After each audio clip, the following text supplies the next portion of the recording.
Ұлттық музейдің ғимаратын салу жұмыстары 2,5 жылға созылды. 2014 жылы Астана күні қарсаңында мәдени ошақтың есігі айқара ашылды. Ұлттық музейді салу идеясын елбасы осыдан 20 жыл бұрын ұсынған еді. Араға 15 жыл салып, тәуелсіздік алаңының бойында көркем, зәулім ғимарат бой көтерді. Нысанның ауданы 74 мың шаршы метр, ал биіктігі 50 метрді құрайды. Нағыз сан қырлы ғимарат.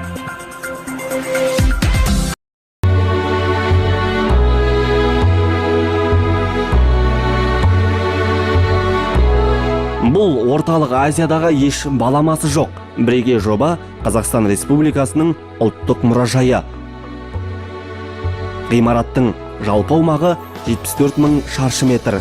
Әзірге мұнда әртүрлі бағыттағы 11 бөлім жұмыс істеп тұр. Тұңғыш халықаралық деңгейдегі музей.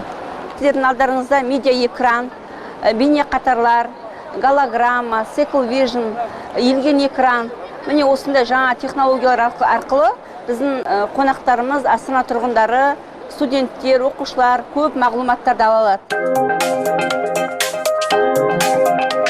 Қола дәуірі залында еліміздің түкпір-түкпірінен табылған құнды жәдігерлер сақталыпты. 200-ге жуық экспонат келушілер назарына ұсынылады.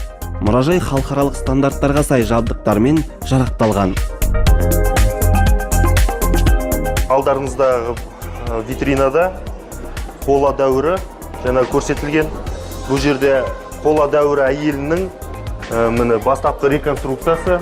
Бұл қола дәуіріндегі экспонаттардың бәрі өте сирек кездесетін экспонаттар. Бұлардың бәрі қаншама жылдан бері жинап келе жатыр.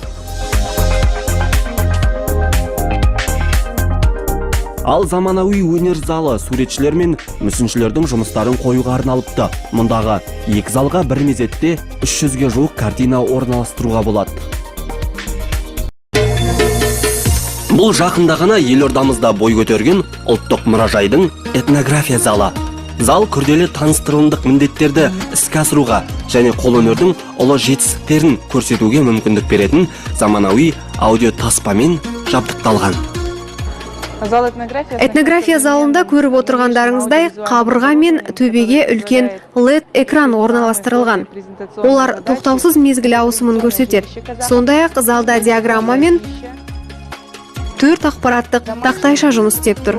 Осы жерден этнография залында қойылған кез келген экспонат жайында 3 тілде толық ақпарат алуға болады. Залда қазақ халқының шаруашылығы, музыкалық өнері, тұрмыстық және әдет-ғұрыптық мәдениеті, сондай-ақ діни наным сенімдері бейнеленген экспозициялар кеңінен таныстырылған.